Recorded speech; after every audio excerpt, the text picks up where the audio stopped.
Rangers hockey, and tonight live from the world's most famous arena, it is the Rangers going to make it 5 games in a row without a loss as they take on the struggling Toronto Maple Leafs, losers of 8 straight on the road.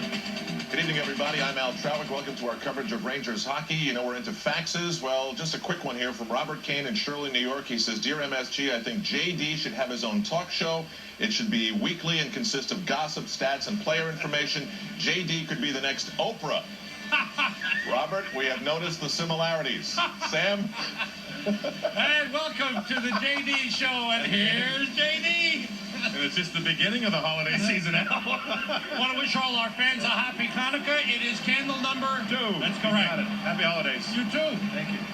Rangers going well into this holiday season. 4 games unbeaten, and Mike Richter, as Al pointed out, the big story. Sam, he's been a game star in 3 of the last 4 games, and maybe should have been in all 4 games, and he's anchoring the Rangers turnaround here. They won 3, tied 1. The one game, the 1-1 tie was with Philadelphia. He's really played well. He's been concise with his saves. He's reading plays well. He's had good balance. He's not being overly aggressive in the net. And you just love to watch a person play with confidence after they've worked so hard. Mike Richter's battled to get back on top of his game. And doing what teams often want, winning games, stealing points for a team. Yeah, earlier, Glenn Healy has played so well, but when Richter played, it was a 2-1 loss or 3-2 loss. Now he's turning that around and getting the 1-goal wins or the 1-1 ties, those types of things. In other words, he's supplying his team with goaltending good enough to win. John, the Rangers played a hard game the other night against Philadelphia. Very physical game. How do they recover from that? The biggest question of all is the big 5 that played against Lindros' unit all night. Messier, Graves, Kovalov, with Karpovtsev and Samuelson. They played a physical game. This Karpovtsev on Lindros never gave Eric a great deal of room to move all night. Kovalov's there. Ulf Samuelson was there. They've all played somewhere in the neighborhood of 30 minutes. That's half the game for that 5-7, that group of 5. Now the question is, 2 days later they play again. That actually is Bukaboom, who did play against Lindros some, but not as much as the other 2.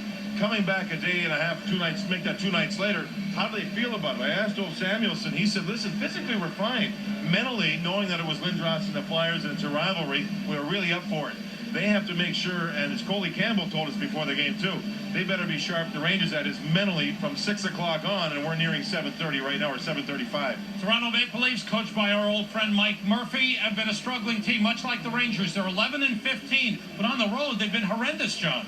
12 games on the road, under 2 goals a game average. Sam, that tells you what their problems are. They've got a great line playing together tonight, but even that line, even their great players, haven't scored on the road very much, and it's kind of a mystery to a lot of people. And you talk about one line that was put together the other night against St. Louis. It's Wendell Clark on the left side, Gilmore and Sundin on the right side. They were dominant. Sundin had a goal plus an assist in that game. His goal was shorthanded, but that was a dominant line, and Sundin's one of the dominant players in the game. And add to that, injury problems on the back line for Toronto tonight. Tonight they will be without Matthew Schneider and Jamie McCowan, 2 veteran defensemen. So the Rangers' game plan has to be attack because they're playing with a lot of young people on the blue line, on the road where Toronto doesn't win. So the Rangers better attack.